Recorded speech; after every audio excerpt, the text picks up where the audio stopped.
안녕하세요. 옥인교회 성도님 여러분, 또 억압에서 자유로 네 번째 시간이 돌아왔습니다. 오늘은 우울증에 대해서 말씀드리려고 합니다. 우울증에서 말씀드리기 전에 우선 기도하겠습니다. 주님 감사합니다. 저희들 이 시간 불러주시고 또 우울증에 대해서 들을 수 있도록 허락하신 것 감사드립니다. 저희들이 만약에 우울증이 있다면 지금 이 시간 우울증을 이해함으로써 주님의 말씀을 선포함으로써 우울증으로부터 자유롭게 되게 하여 주시옵소서.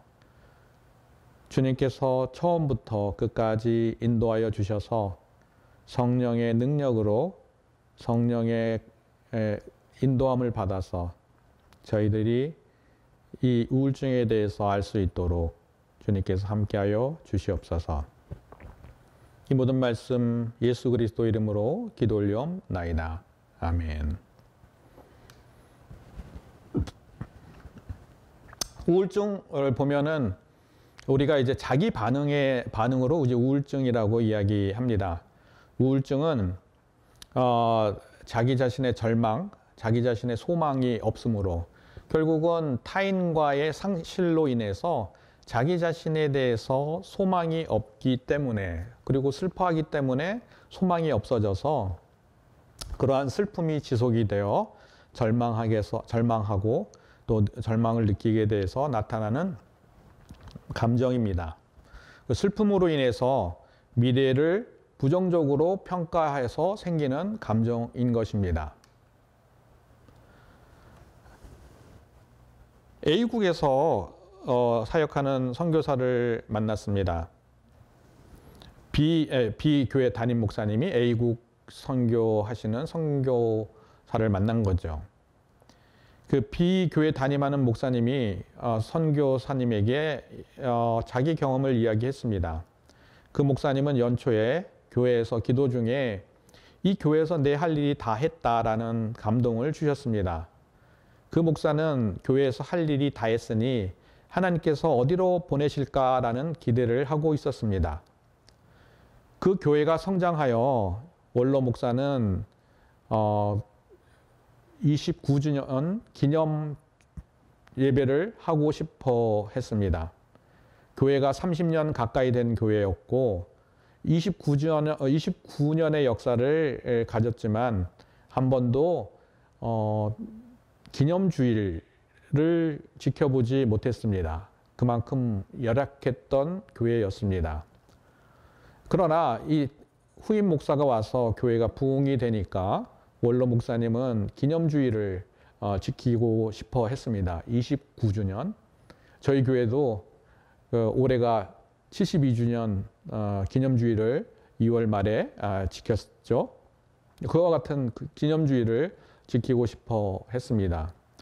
기념주일을 지키면 많은 사람들을 초청하고 또 강사들을 초청하기 때문에 예산이 충분히 있어야 합니다. 장로님은 담임 목사보다는 원로 목사가 그 교회의 역사에 대해서 잘 알기 때문에 원로 목사님에게 교회 연역을 부탁했습니다. 원로 목사가 써온 교회 연역을 담임 목사가 보니까 원로 목사님이 개척한 교회로 기록해 갖고 왔습니다. 그 교회는 원로 목사님이 개척한 교회가 아니었습니다. 원로 목사님 친구가 1년 반 동안 개척한 후에 암으로 돌아가시면서 친구인 원로 목사님에게 맡겼던 것입니다. 이러한 교회 역사를 원로 목사님의 딸을 통해서 알고 있었던 담임 목사는 원로 목사님에게 교회 연역을 개척한 친구 목사님 이름을 왜 쓰지 않았냐고 물었습니다. 이 일로 인해서 원로 목사님은 수치심을 느껴서 담임 목사님을 그 교회에서 내보내기로 결심했습니다. 이러한 내용을 안 노예 목사님들은 그 교회 담임 목사님을 지지했지만 담임 목사는 교회가 어려움에 처하는 것을 피하고 싶어서 사임을 했습니다. 담임 목사가 사임한 후에 담임 목사도 자녀와 같은 성도들에게 배신을 당한 아픔을 때문에 우울증을 앓게 되었습니다. 이 담임 목사가 경험한 우울증을 이야기할 때 A국 선교사도 자기의 아픔을 내어놓았습니다. 저도 우울증을 경험해서 약을 먹었어요. 제 증상은 어떤 전문의 집사에게 이야기했더니 우울증 처방전을 저에게 주어서 우울증 약을 먹었어요. 그 약을 한 두세 번 먹고 났는데 저를 괴롭혔던 신체적인 증상이 사라졌어요. 교회에선 이런 이야기 하지 못해요. 선교사의 말을 들은 이 담임 목사님은 우울증이 정말 흔한 상황이었구나라는 것을 알게 되었습니다. 그 A국 선교사는 A국에서 많은 선교적인 열매를 맺고 또 많은 사람들에게 그 선교에 대한 보고를 해서 선교의 업적을 남긴 선교사님인데 이러한 선교사님들도 조차도 우울증에 자유롭지 못하였던 것입니다. 이 성숙한 크리스찬이 우울증을 경험하는 이유가 무엇일까요? 영적으로 성숙하면은 우울증과 멀어진다는 착각 때문입니다. 영적으로 성숙하더라고 하더라도 육신적인 성숙이 없으면은 안 되는 것입니다. 영적으로 성숙해도 이 육체는 죄 아래에 있습니다. 죄의 경향성에 따라서 육신은 죄를 쫓아가고 욕심을 쫓게 되어 있습니다. 육신 안에 있는 죄의 경향성 때문에 받은 상처가 우울증입니다. 제가 2강에서 라멕의 부르짐에 대해서 말씀을 드렸습니다. 라멕이 아내에게 이르되 아다와 실라여 내 목소리를 들으라. 라멕의 아내들이여 내 말을 들으라. 나의 상처로 말미암아 내가 사람을 죽였고 나의 상함으로 말미암아 소년을 죽였도다 라고 고백하고 있습니다. 나의 상처로 말미암아 사람을 죽였다. 그리고 나의 상함으로 말미암아 사람을 죽였다고 말하고 있습니다. 육신은 죄 아래에 있기 때문에 죄로 인한 상처와 상함을 받게 되어 있습니다. 육신이 죄를 따르려고 하기 때문에 그 죄에 대한 흔적이 우리 육신에 남아있게 되는데 그 육신의 흔적이 부정적인 감정과 부정적인 생각으로 남아있게 되는데 부정적인 감정 중에 하나가 우울증이 되는 것입니다. 영적으로 강하기 때문에 우울증은 자신에게 찾아오지 않는다는 자만 때문에 또 우울증을 경험하게 됩니다. 영적인 자만을 조심하라고 합니다. 고린도 교회에서 영지주의자들은 영적으로 강하기 때문에 육신은 어떻게 해도 상관없다고 말합니다. 그러나 이는 영적인 자만이고 이 자만으로 인해서 하나님과 멀어지게 된다는 것을 우리 사도 바울은 고린도 교회를 향해서 경고하고 있습니다.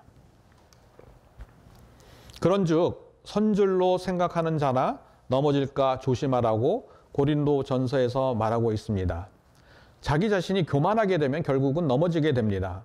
우리는 그리스도 안에서 늘 겸손한 마음으로 그리스도를 바라보고 살아야 하는 것입니다. 근데 반대로 또 연약한 크리스천들이 우울증을 경험하는 이유가 무엇일까요? 아직 영적인 필요보다는 육적인 필요를 우선시하기 때문입니다. 육신이 연약하여 육신의 죄의 경향성에 끌려서 살게 됩니다. 눈에 보이는 것보다 눈에 보이지 않는 것을 우선시 여기지 못합니다. 눈에 보이는 것을 쫓아간다는 이야기죠. 또 말씀으로 이 진리가 자기 안에 있는 생각과 감정과 의지를 통제하지 못하기 때문에 우울증을 경험하게 됩니다. 육신의 생각과 감정과 의지를 통제하지 못하면 과거의 경험과 생각과 감정을 끊지 못하고 현재까지 영향을 주게 되기 때문에 우울증을 경험하게 됩니다. 우울증의 종류는 시민성 우울증이 있습니다. 시민성 우울증이란 오랜 시간 쌓아 올린 삶의 스트레스와 불안에 대한 반응입니다. 실업, 재정적인 문제 혹은 인간 문제를 극복하지 못해서 찾아오는 부정적인 감정이 우울증인 것입니다. 내인성 우울증이 있습니다. 내인성 우울증은 뇌 안에 생화학적 혼란이나 호르몬 시스템이나 신경계의 손상을 말합니다.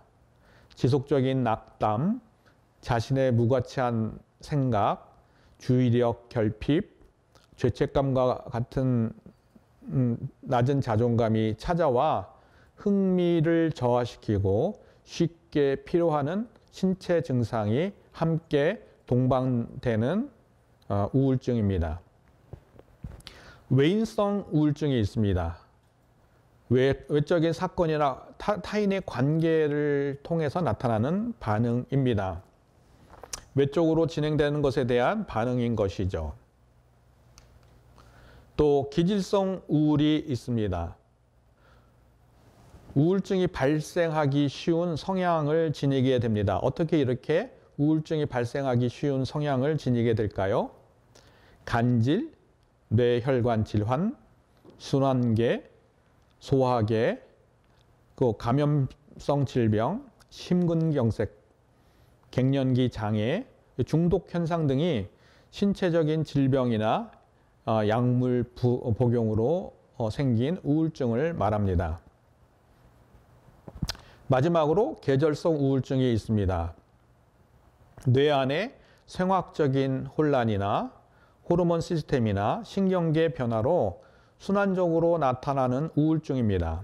일조량과 관계가 있어 가을이나 겨울에는 우울증이 찾아왔다가 봄이 되면 우울증이 사라지는 현상을 말합니다. 또 우울증의 증세 종류로서요, 양극성 우울증과 단극성 우울증이 있습니다. 이 양극성 우울증은 조증이라고 해서 기분이 막 업돼서 어느 때는 3, 4일 동안 잠도 안 자고 계속 일을 하는 그런 때가 있습니다. 근데 반대로 또 우울증이 되면은요, 3, 4일 동안 완전히 집에 있어서 꼼짝도 안 하고 그렇게 지내는 것을 조증과 우울증이 주기적으로 순환하게 됩니다. 조증의 시기에는 활력이 높고 힘과 능력이 넘치지만 우울증의 시기에는 힘이 빠지고 인내심과 집중력이 약해지고 활력이 없어집니다. 그렇기 때문에 진단하기가 참 어렵습니다. 단극성 우울증이라는 것은 그냥 기분 좋은 것 없이 기분이 처져 있는 상태, 그냥 우울한 상태가 지속적으로 계속되는 상태가 단극성 우울증입니다. 우리가 이제 또 구별해야 될 것이 있는데 우울증과 절망감을 서로 비슷한데 이 비슷한 것을 구분할 수 있어야 됩니다. 우울증은 수치심과 죄책감으로 표현된 개인의 무가치함에 대한 감정적인 반응입니다. 우울증은 내면의 부정적인 감정, 자신의 미래에 대한 부정적인 감정을 포함하게 됩니다. 그러나 절망에는 자기에 대한 부정적인 평가는 없습니다. 단지 외부 환경에 대한 부정적인 반응, 외부 환경 때문에 미래에 대한 부정적인 감정을 갖게 되는 것입니다. 그러면 우울증은 과연 무엇일까요? 우울증은 첫 번째, 상실에 대한 반응입니다. 가까운 사람의 상실에 대한 슬픔이 오래 지속이 되면 우울해집니다. 가까운 사람이나 가까운 사람의 죽음이나 직장 상실 등이 슬픔을 유발하고 그 슬픔이 지속이 되면 우울증이 됩니다. 또 우울증은 신체적인 증상과 슬픔이 동반된 복합적인 감정입니다. 신체가 허약해지고 움직일 수 있는 에너지가 없을 때 우울증이 발생합니다. 우울증은 잠을 충분하게 자지 못하게 하고 식욕도 떨어뜨립니다. 두통, 복통, 가슴통 등의 신체적인 증상을 호소하기도 합니다. 우울증은 또 소망이 사라져 생기는 부정적인 감정입니다. 갈멜산에서 바알 선지자 450명과 아세라 선지자 400명과 엘리야가 그 위에서 어느 신이 진짜 신인지 서로 증거했습니다. 갈멜산 위에서 송아지를 잡아 불을 붙이지 않은 나무를 올려놓았습니다. 바알신과 아세라신을 섬기는 그 선지자들은 아무리 열심히 불러도 바알을 불러도 아세라를 불러도 나무 위에 불이 떨어지지 않았습니다. 그들의 불이 떨어지지 않자 자기 몸을 상하게 하면서 바알과 아세라 신을 불렀습니다. 그래도 불이 떨어지지 않았습니다. 그러나 엘리야는 나무를 벌리고 송아지의 각을 떠서 나무 위에 올려놓고 물을 채우다가 번제단과 나무 위에 물을 부었습니다. 물이 제단 위에 두루 흐르고 도랑에도 물이 가득 찼습니다. 이렇게 물이 가득한 제단을 향해서 엘리야가 여호와 하나님을 부르자 하늘에서 불이 떨어져 번제물과 나무와 돌과 흙을 태우고 도랑에 물까지 핥았다고 성경은 말하고 기록하고 있습니다. 그리고 엘리야는 머리를 무릎 사이에 놓고 하나님께 기도했습니다. 그랬더니 수년간 비가 오지 않았던 비도 내리게 했습니다. 이러한 소식을 들은 이세벨은 엘리야를 죽이겠다고 말합니다. 이세벨이 죽이겠다고 하면은 진짜 죽이는 거기 때문에 이 말을 듣자 이세벨로부터 도망가 부엘세바로 또 가서 로뎀나무 아래에서 죽기를 기도합니다. 자기를 죽여달라고 기도한 것이죠. 미래의 소망이 사라져 생긴 우울증입니다. 이렇게 영적인 대가에서도 우울증은 소리 없이 찾아오게 됩니다. 또 일상적인 스트레스가 쌓이면 우울해집니다. 신체가 둔해지고 몸이 둔해져서 우울해지는 것입니다. 스트레스가 쌓이면 코티졸을 분비를 해야 우리가 스트레스를 받지 않도록 하게 되는데, 그리고 이 코티졸이 분비가 되어야 근데 이 코티졸이 분비가 되면은 거꾸로 혈당도 높이고 면역 시스템도 저하시키고 신체적인 움직임을 둔화시키게 됩니다. 근데 이 스트레스는 당뇨병, 심장병, 심근경색으로 합병증을 유발하는데 이 합병증은 감정에 영향을 주어서 또 우울해지게 되는 것입니다. 이 스트레스가 우울증을 걸리게 하는 원인이 될 수 있다는 말입니다. 우울증은 또 자신의 미래에 대한 부정적인 생각을 갖게 합니다. 예를 들면은 증권 투자나 인생에서 큰 성공을 기대하다가 실패한 사람이 있습니다. 증권 투자에서 실패하였다고 나는 미래가 불투명하고 소망이 없다고 해석하고 우울증에 걸리게 됩니다. 근데 이렇게 증권 투자를 실패했다고 모든 사람이 다 우울증에 걸리는 것은 아닙니다. 미래에 소망이 없고 내가 미래에 불투명하다고 절망하고 또 슬퍼하고 이러한 슬픔 감정이 오래 지속이 되어야 우울증에 걸리기 때문입니다. 어떠한 사람은 증권 투자에 실패하더라도 다음에 성공해야겠다고 생각하면서 더 열심히 일을 하는 사람도 있습니다. 이런 사람들은 우울증에서 벗어날 수 있는 것입니다. 이 우울증에 시달리는 이유는 증권 투자의 실패에 대한 책임을 자기에게 돌리고 그 미래에 대한 부정적인 생각이 슬픔이 되어 우울증으로 나타나기 때문에 증권 투자의 실패로 우울하게 된 것입니다.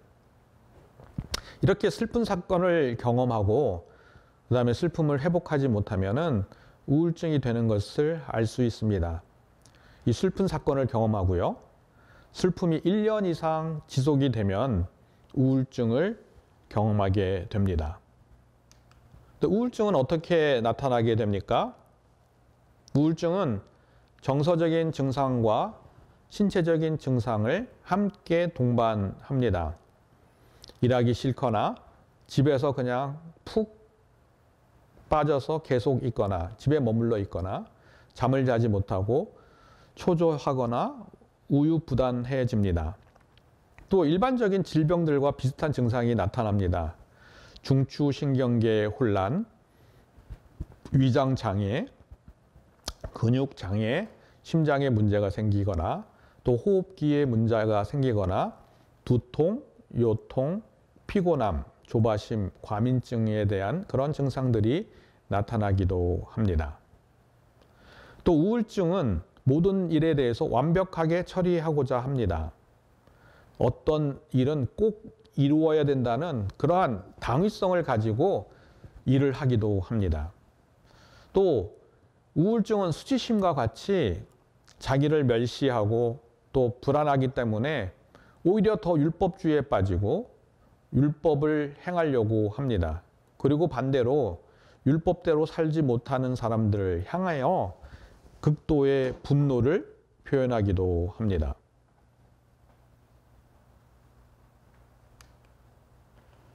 또 우울증은 불안으로 나타나기도 합니다. 우울증은 율법주의에 빠집니다. 율법대로 살지 못하는 사람들을 향해서 또 분노를 표현하기도 하지만 자기 자신도 율법대로 살려고 합니다. 우울증은 슬픈 감정에 젖어서 타인과의 관계를 피하게 됩니다. 이렇게 슬픈 감정에 빠져 있기 때문에 어떠한 행동이나 취미생활도 하지 않고 또 타인과도 관계를 맺지 않고 또 타인을 찾지도 않고 여행도 가지 않고 그러한 하루하루를 그냥 슬픔 속에서 묻혀 살게 됩니다. 또 우울증은요, 일에 대해서 흥미가 사라지고 증상을 감추게 됩니다. 그리고 우울증의 증상을 감추게 된다는 거죠. 일에 대한 흥미가 사라지면 어떻게 될까요? 모든 것에 활력이 없습니다. 또 이 증상들을 감추려 하기 때문에 오히려 더 이 증상이 더 깊어지게 됩니다. 희망이 없고 절망 속에 삽니다. 그래서 욕구불만이 많아서 또 예민하게 되고 또 매사에 소망이 없고 절망 속에서 쌓여 있으니 오히려 더 욕구불만이 많고 욕구에 예민해지게 됩니다. 또 혼자 있으려고 합니다. 혼자 있으려고 하면서 새로운 일은 전혀 시작하지 않습니다. 부정적인 사고에 젖어 있어서 나는 아무것도 되는 일이 없어? 난 실패한 인생이야? 라는 생각을 하면서 자살까지도 생각을 하는데 자기가 자살하면은 가까운 주변 사람들이 편해질 거라고 생각하기 때문입니다. 또 새로운 일을 전혀 시작하지 않습니다. 또 부정적인 우울증은 부정적인 사고를 하게 됩니다. 아까도 이야기한 것처럼 뭐 나는 되는 것도 없고 내가 해도 안 돼. 그런 부정적인 사고가 깊어서 절망하게 되고 미래에 대한 소망을 갖지 못하게 하는 그런 부정적인 사고를 하게 됩니다. 또 우울증은 이 크리스찬이라도 상처가 되는 말을 하게 됩니다. 우리 크리스찬들이 이 상처가 되는 말은 우울증을 경험하게 되는 크리스찬들이 이런 이야기를 들으면 상처를 받습니다. 믿음이 약해서 그래? 기도가 부족해서 그래. 성경을 읽지 않아서 그래. 라는 이야기를 들으면은 우울증을 경험한 크리스찬들이 이 말을 듣고 더 우울해진다고 말합니다. 그러면 무엇을 해주면 될까요? 우울증을 경험하는 사람들에게 잘 쉴 수 있는 환경을 마련해주고 또 함께 식사를 하거나 좋은 장소에 가서 같이 함께 휴식을 할 수 있도록 도와주어야 합니다. 이런 우울증은요, 참 진단하기가 참 어렵습니다. 왜 진단하기가 어려운가 하면은 다른 질병들, 많은 우리가 쉽게 걸리는 질병들과 비슷하기 때문입니다. 아까 이렇게 육신적인 증세와 같이 나타난다고 했는데 그 증상이 우리가 쉽게 생활에서 경험하게 되는 그러한 질병들입니다. 뭐 위장 장애나 뭐 근육통의 문제나 심장이 이렇게 좀 조여오는 것, 호흡기 같은 문제, 뭐 두통이나 요통 문제들은 조금만 우울증이 아니더라도 쉽게 나타나는 증상이기 때문에 다른 질병들과 비슷하기 때문에 우울증을 진단하기 어렵습니다. 또 우울증을 진단하기 어려운 이유는 음식이나 알코올을 통해서 우울증을 감추려고 하기 때문에 우울증을 진단하기 어렵습니다. 음식을 많이 먹으면 어떻게 해요? 과식증. 알코올을 많이 먹으면 알코올 중독. 뭐 이런 것으로 우울증을 감추기 때문에 오히려 우울증이 아니라 다른 것으로 진단하게 되기 때문입니다. 또 턱 근육의 고통을 수반하면서 이를 가는 것을 이야기하는데 이것이 뭐냐면 근육통인지 우울증인지 우리가 진단하기 어렵게 됩니다. 또 어떤 때는 목에 걸린 분비물을 제거하기 위해서 뭐 자주 기침을 하는데 이것이 우울증 때문에 생긴 기침인지 그냥 잔기침인지 또 알기 어렵기 때문에 우울증을 진단하기 어렵습니다. 또 우울증에 있으면 어떤 음식을 보면 참지 못하기도 합니다. 어떤 때는 음식을 과도하게 먹기도 한다는 뜻이죠.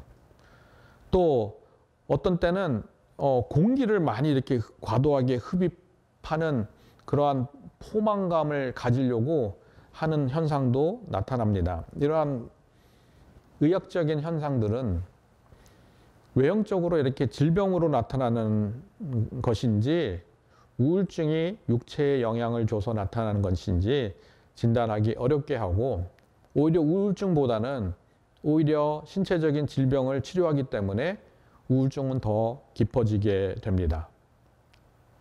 이러한 우울증은 어떠한 영향을 주게 될까요? 잘못한 가치관을 형성하게 됩니다. 왜 나만 이러한 상실을 겪어야 되지? 라는 생각을 하게 됩니다. 예레미야는 이스라엘 백성들에게 바벨론으로 가야 산다. 근데 이 많은 이스라엘 백성들이 예레미야 말을 듣지 않습니다. 오히려 바벨론으로 가지 않고 애굽으로 갑니다. 그 애굽으로 가면 분명히 하나님께서 죽는다고 말씀하시는데도 하나님 말씀과 반대의 행동을 합니다. 이렇게 하나님 말씀과 반대로 행동하는 이유는 상실로 인한 우울 때문입니다. 나라를 잃은 상실감이 우울과 연결이 되어서 말씀을 따라 행동하는 게 아니라 말씀에 저항해서 행동하기 때문에 이렇게 반대적인 행동이 나타나게 되는 것입니다. 이 우울증은 슬픔을 지속하게 합니다. 부모, 아내 혹은 남편의 죽음이나 자녀의 죽음은 슬픈 사건입니다. 또 실직을 하거나 취직시험에 합격하지 못하는 등 기대하는 일이 이루어지지 않아도 슬프게 됩니다. 근데 이러한 슬픔이 지속이 되면 우울증이 됩니다. 상실에 대한 슬픔은 자연스러운 반응이고 시간이 지나면 슬픔을 극복하게 되지만 슬픔을 극복하지 못하고 지속적으로 안고 살게 되면 우울증이 됩니다. 그리고 이러한 슬픔이 앞으로도 계속된다는 생각 때문에 우울증을 경험하게 되는 것입니다. 우울증을 경험하게 되면 과거의 상실에 대해서 지속적으로 생각하고 그 아픔에 머물러 있습니다. 근데 우울증은요, 마지막으로 미래에 대해서 부정적인 생각을 하게 됩니다. 미래에 대한 소망을 갖지 못하게 한다는 것이죠. 인생이 무의미하게 느끼고 더 이상 행복해지거나 건강해질 수 없다고 생각합니다. 때로는 가족이나 가까운 사람에게 버림을 받거나 거부당하는 상상을 하기도 합니다. 사는 게 무엇이냐는 생각, 더 이상 행복해지거나 건강해질 수 없다는 생각, 버림받거나 거부당하는 생각 때문에 더 우울해집니다. 이렇게 우울을 경험하는 이유가 뭘까요? 우리 성경 말씀을 보면은 우울을 경험하게 되는 것을 알 수 있습니다. 내 속에 곧 육신에 선하는 것을 거하지 아닌 줄 아노니 원함은 내게 있으나 선을 행하는 것이 없노라. 내가 원하는 바 선을 행하지 아니하고 도리어 원하지 아니하는 악을 행하는도다. 만일 내가 원하지 아니하는 그것을 하면 이를 행하는 자는 내가 아니요 내 속에 거하는 죄니라. 내가 원하는 것을 행동하지 못하기 때문에 우울해지게 됩니다. 근데 성경은 우리가 원하는 바를 행할 수 없다고 말씀하고 있습니다. 이렇게 우울은 우리에게 어떤 영향을 줄까요? 우리가 소극적인 행동을 하게 합니다. 일에 대한 의욕을 상실합니다. 게을러지거나 도전적인 일을 피하게 됩니다. 같은 일을 하더라도 다른 사람들과 비교해서 더 많은 시간이 걸립니다. 일을 뒤로 미룹니다. 취미나 운동에 흥미가 없고 삶의 즐거움이나 재미를 느끼지 못합니다.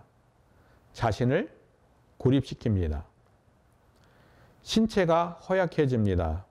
잠을 충분히 자지 못하고 먹을 것을 제대로 먹지 못하기 때문에 신체가 허약해집니다. 또 우울증의 증상으로 나타나는 두통, 복통, 가슴통 이런 신체적인 증상 때문에 신체가 허약해지기도 합니다.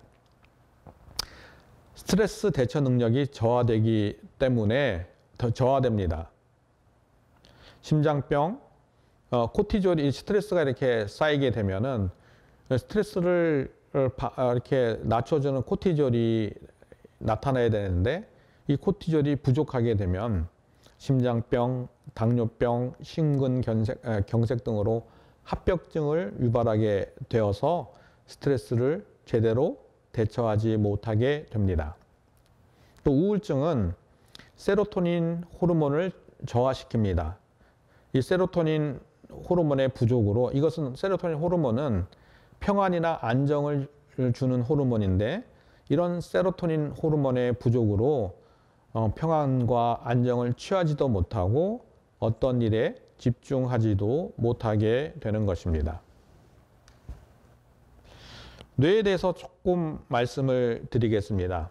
뇌의 부분에 대해서 여러 가지 많은 부분들이 있지만 전두엽, 편도체, 해마에 관해서만 말씀드리려고 합니다. 좌측에 이렇게 보면은 전두엽 부분은 도덕적인 뇌입니다. 우리의 감정을 조절하고 다른 사람들의 말을 공감하는 뇌입니다.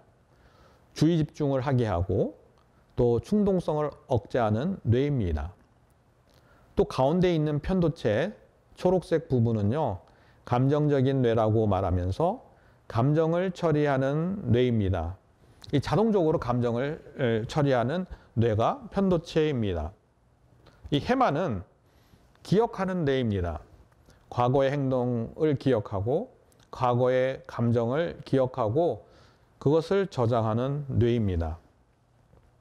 예를 들면 다이어트를 하는 어떤 만약에 중년 부부가 있다고 하면은 다이어트를 성공하는 경우도 있지만 성공하지 못하는 경우도 많습니다. 다이어트를 성공하는 경우와 성공하지 못하는 경우가 왜 생기냐라는 것은 뇌에 비밀이 있습니다. 만약에 이 부인이 계단에 서 있습니다. 계단을 올라가면은 200kcal 소모할 수 있습니다. 그런데 계단을 올라가지 않고 엘리베이터를 탈 수도 있습니다. 엘리베이터 앞에서 마음의 갈등을 합니다. 엘리베이터를 탈까? 걸어 올라갈까? 이 전두엽은요. 넌 다이어트 하고 있지만 다이어트를 하고 있잖아. 걸어 올라가야 돼. 그래야 다이어트를 할 수 있지라고 이야기를 합니다. 근데 편도체에서는 아니야. 걸어 올라가면 힘들잖아. 그냥 하던 대로 해. 라고 감정적 사인을 줍니다. 전두엽은 이성, 편도체는 감성을 조절합니다. 만약에 전두엽인 이성이 이겨서 편도체를 이기게 되면은 걸어 올라가게 됩니다. 근데 만약에 거꾸로 편도체가 전두엽을 이기게 되면은 엘리베이터를 타고 올라가게 됩니다. 근데 우리 인간의 뇌는요, 대부분 이성적인 것보다 감성적인 뇌에 더 많이 지배를 당합니다. 왜 그럴까요? 육신은 감정에 더 영향을 받기 때문입니다. 이성적인 것보다 감정에 더 영향을 받기 때문에 그런 거죠. 이러한 현상을 통해서 좋아하는 일을 하는 사람, 아니면 자기가 일을 잘하는 사람으로 이렇게 분류할 수 있습니다. 자기가 좋아하는 일을 하는 사람은 편도체의 움직임에 따르는 사람입니다. 그러나 자기가 잘하는 일을 하는 사람은 전두엽의 발달로 전두엽의 통제를 따르는 사람이죠. 이러한 것들을 우리 마이클 조던의 예를 통해서 우리가 볼 수 있습니다. 여러분들 마이클 조던 아시나요? 저는 알지만 요즘은 또 모르는 사람도 계실 겁니다. 농구의 황제라고 불렀는데요. 63년생입니다. 120년 동안 역사상 농구에서 가장 위대한 선수로 평가를 받고 있습니다. NBA 선수이고요. 시카고 불스의 팀의 소속입니다. 1993년 돌연히 갑자기 마이클 조던이 10월에 은퇴합니다. 그리고 야구 선수로 뛰게 됩니다. 시카고 화이트 삭스의 팀으로 뛰게 됩니다. 야구는 마이클 조던이 좋아하는 운동이었습니다. 마이클 조던은 야구를 하던 때를 회상하면서 더 강한 열정을 갖고 농구로 돌아갈 수 있었기 때문에 많은 사람이 내가 야구를 했던 것을 실패라고 말하지만 나에겐 오히려 최고의 선택이었다고 말합니다. 마이클 조던이 왜 이렇게 말할 수 있습니까? 야구를 함으로써 야구는 자기가 좋아하는 것이지만 농구는 자기가 잘하는 것을 깨달았기 때문입니다. 좋아하는 일은 감정을 따르는 일입니다. 그러나 이성을 따라 잘하는 것은 전두엽에 따라 사는 것을 말합니다. 물론 좋아하는 일이 잘하는 일이 되면 인생에 큰 문제는 없습니다. 좋아하는 일이 잘하는 일이 되면 각 분야에서 두각을 나타내고 세상에서 성공하는 삶을 살게 됩니다. 그러나 대부분은 좋아하는 일을 할 때 어려움이 생기면 이것을 넘어갈 힘이 약합니다. 그러나 잘하는 일을 하게 되면은 어려운 일이 있을 때 넘어가는 힘이 있습니다. 내 마음에 열정이 생기기 때문에 그렇습니다. 그리고 그 열정이 하나님으로부터 온 열정이라면은 그 넘어가는 힘이 더욱더 강하고 셀 것이라고 생각합니다. 이것이 목적에 따라 사는 일이 됩니다. 좋아하는 일이 습관이 되기 때문에 잘하는 일로 바꾸려면은 스트레스를 받게 됩니다. 스트레스를 받으면 스트레스 때문에 코티졸이라는 호르몬이 나오게 됩니다. 코티졸이 스트레스를 효과적으로 대처하는데 그러나 스트레스를 지속적으로 받게 되면 코티졸 양이 줄어들게 됩니다. 코티졸이 효과적으로 나와서 스트레스를 대처하면 문제가 없지만 코티졸이 줄어서 스트레스를 대처하지 못하면 당뇨병, 대상 증후군, 나쁜 콜레스테롤 증가, 근육쇠약, 에디슨병을 걸리게 됩니다. 이렇게 이 코티졸을 증가시키는 방법도 있지만은 세로토닌을 활성화시키거나 전두엽을 활성화시켜서 잘하는 일을 하게 할 수도 있습니다. 세로토닌은 마음을 편하게 하고 즐겁게 해줍니다. 또 전두엽이 활성화되면은 이성적으로 생각하고 도덕적인 감성이 발달되고 다른 사람들을 포용해주고 또 함께하기 때문에 잘하는 일을 할 수 있습니다. 근데 이시영 박사는 세로토닌 활성화하는 방법을 다음과 같이 이야기하고 있습니다. 책을 함께 하라, 웃고 감사하라, 초점을 맞추라, 함께 어울려 살아. 여러 가지 일들 중에 많은데 전두엽 활성화와 이렇게 공통된 부분만 제가 이렇게 적어왔습니다. 전두엽을 활성화하기 위해서 즐거운 경험을 추구하라. 다니엘 뉴만이 이렇게 이야기를 하고 있는데 신경뇌 권위의 학자입니다. 즐거운 경험을 추구하고 악기나 연주하고 노래하고 콧노래하고 고전적인 음악을 들어라. 초점을 맞추라. 서로 공감하라. 이 공통점은 뭐냐면요. 초점을 맞추고 서로 함께 공감해주고 함께 즐기고 함께 경험할 수 있는 것.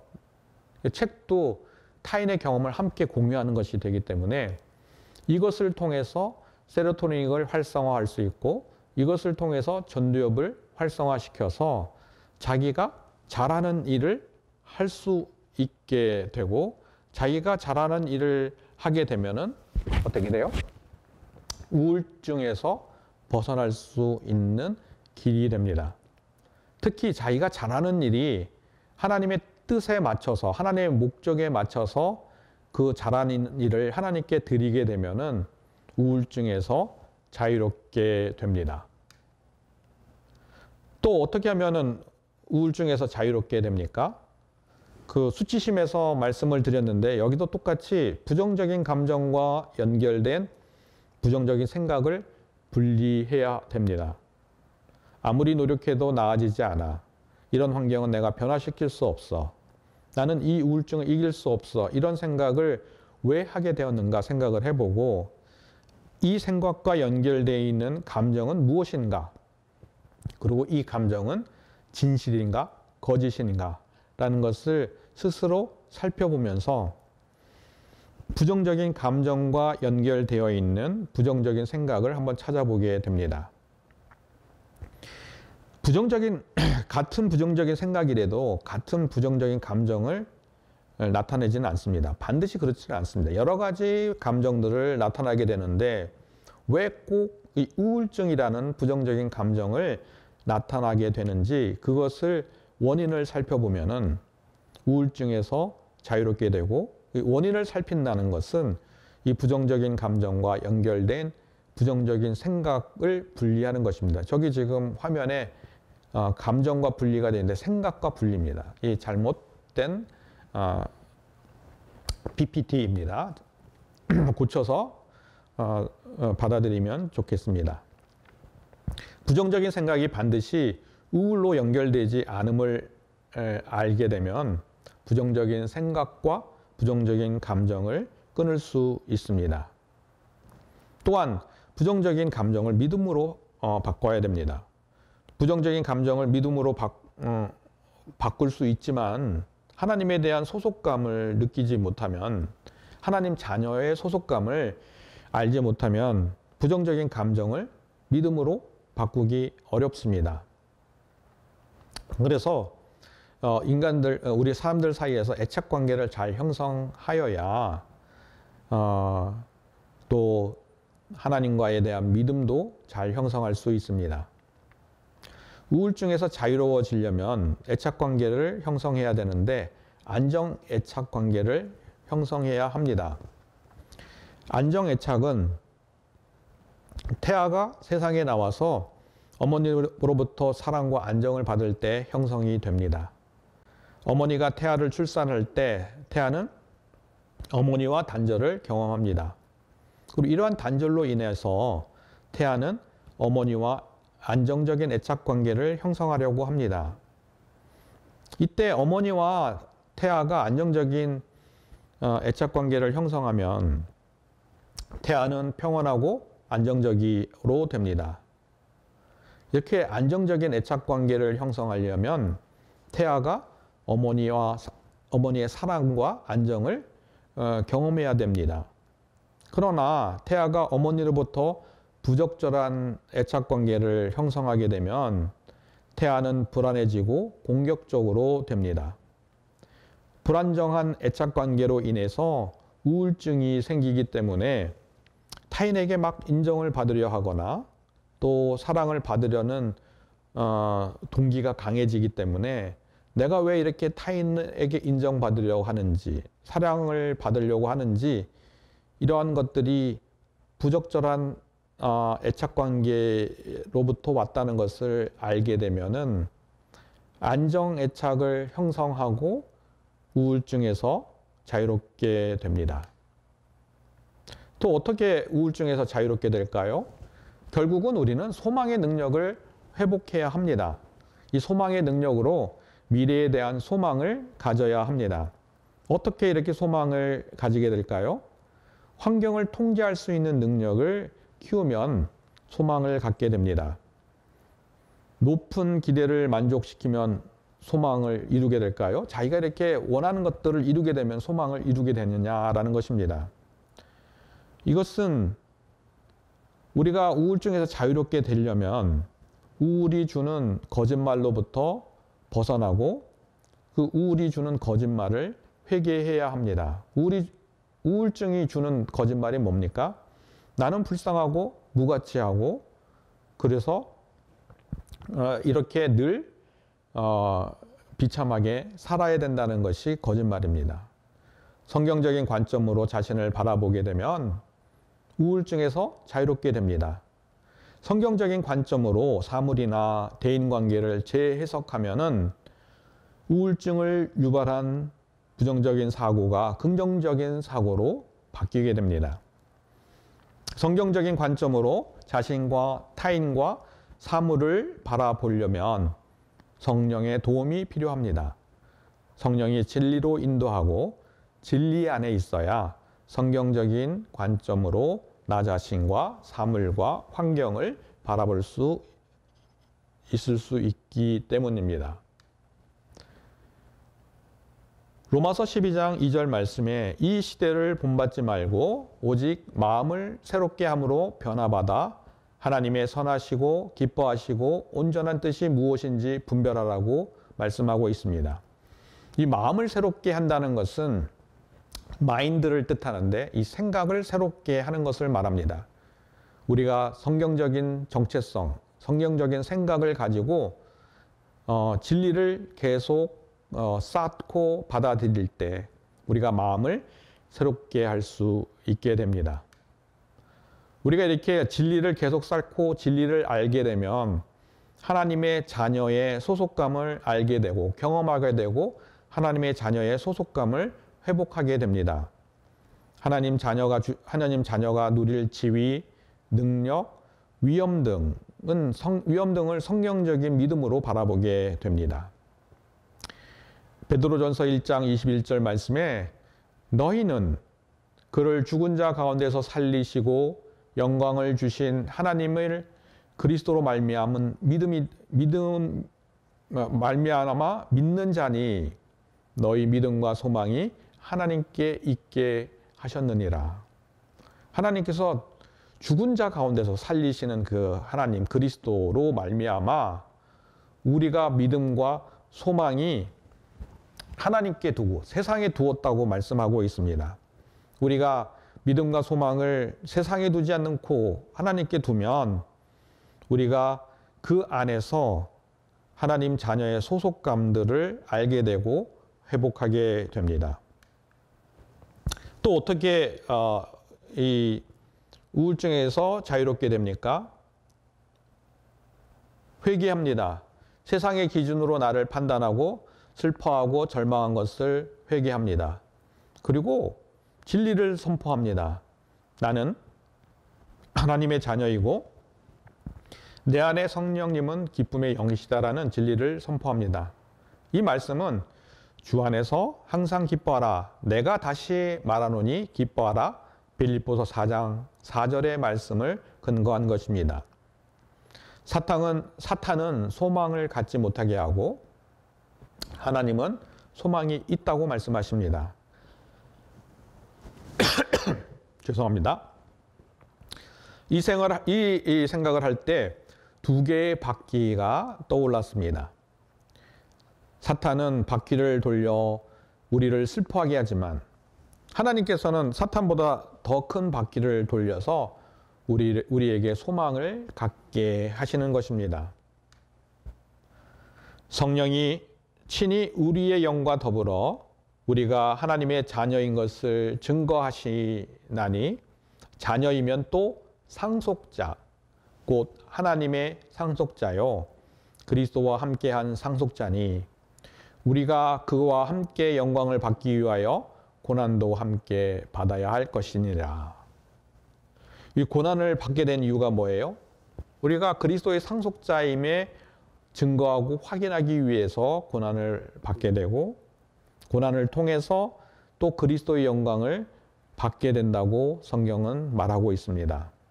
저희 모두 이 우울증이라는 고난에서 해방이 돼서 또 하나님과 영광을 드리고 또 하나님의 상속자임을 증거하는 삶을 경험하시기를 기도합니다. 4강 우울증에 대해서 마쳤습니다. 예, 감사합니다. 기도함으로 마치겠습니다. 주님 감사합니다. 우울증을 말씀드렸습니다. 주님 안에서 저희들이 어떻게 우울증을 회복하고 또 자유롭게 되는지 말씀드렸습니다. 주님께서 이 시간 함께하여 주셔서 만일 우울증으로 어려워하는 우리 지체들이 있으면 주님께서 이 시간 치유하여 주시고 또 위로하여 주셔서 그 우울증으로 인해서 하나님을 드러내고 하나님의 자녀의 소속감을 경험하는 놀라운 주님의 축복의 시간이 되도록 주님께서 함께하여 주시옵소서. 다음 시간 만날 때까지 저희 지체 한 분 한 분 주님께서 지켜주셔서 그 마음의 소원을 이루고 또 그 가운데 살 동안에 주님의 영광을 드러내고 주님과 함께하는 삶을 살면서 주님이 주시는 놀라운 은혜와 은총과 복을 누리는 삶을 살고 다음 주에 만날 수 있도록 주님께서 함께하여 주시옵소서. 이 모든 말씀 예수 그리스도 이름으로 기도 올리옵나이다. 아멘. 네, 감사합니다. 우리 다음 주에 또 뵙겠습니다.